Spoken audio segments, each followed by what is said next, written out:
Hey, I'm meteorologist Lisa Spencer, checking in with you, talk a little bit about the weather. And certainly we have plenty of thunderstorms across the area going through the next several days. After all, this is really severe weather season. March, April, and May are severe weather season here in Middle Tennessee. That's when we're transitioning from the time in winter to the time in summer, and you're always going to get a lot of turbulence going on in the atmosphere, and that is conducive for these storms. This week, we are looking at a big area of low pressure. It's going to be scooting into a very warm, juicy air mass, and that is going to set the stage for thunderstorms to develop.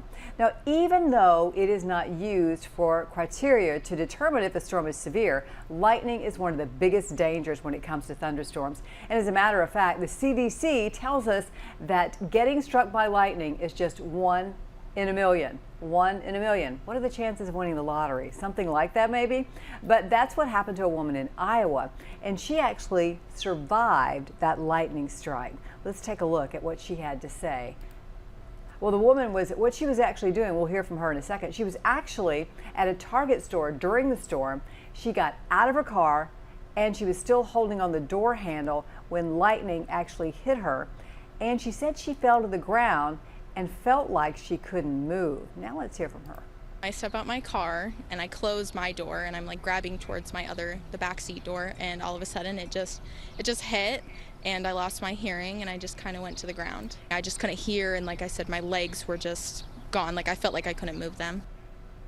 Wow, that is scary stuff. Doctors say people who get struck by lightning can have psychological and cognitive problems. The woman said she was being screened for all of those things, but she still feels very blessed that it wasn't any worse. I totally agree, because not all lightning strikes in like that. Also, lightning hit an elementary school in Nebraska on Friday night, and the lightning actually hit the brick chimney, and then pieces of that were found 100 yards away.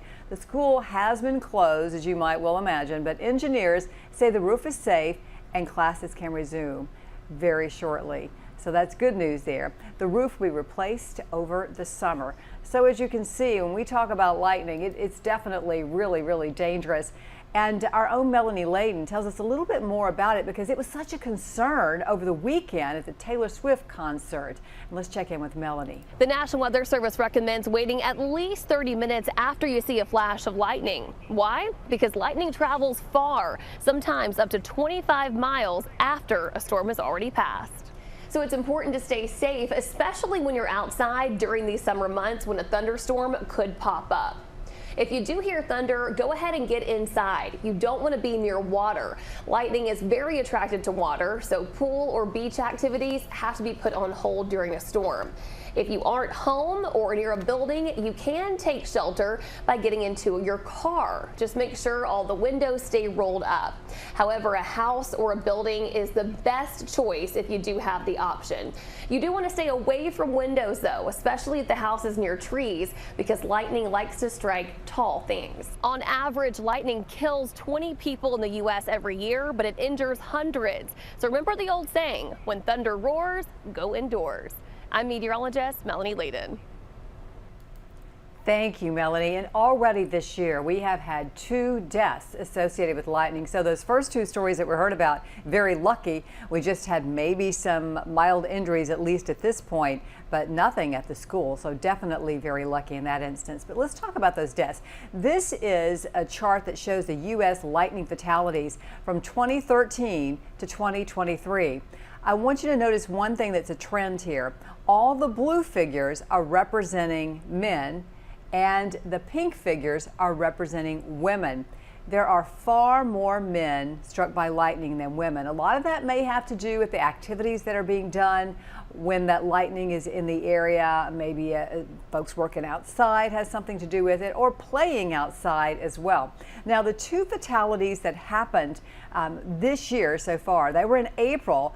Lightning struck a tree in Chester, Pennsylvania, and the branch actually from that tree fell on a gentleman who was there, and unfortunately he was killed. So he was the driver of the car, and that struck the car. So that was the one that you see there in Pennsylvania. The second was a lightning striking a boater on a river in Brevard County in Florida.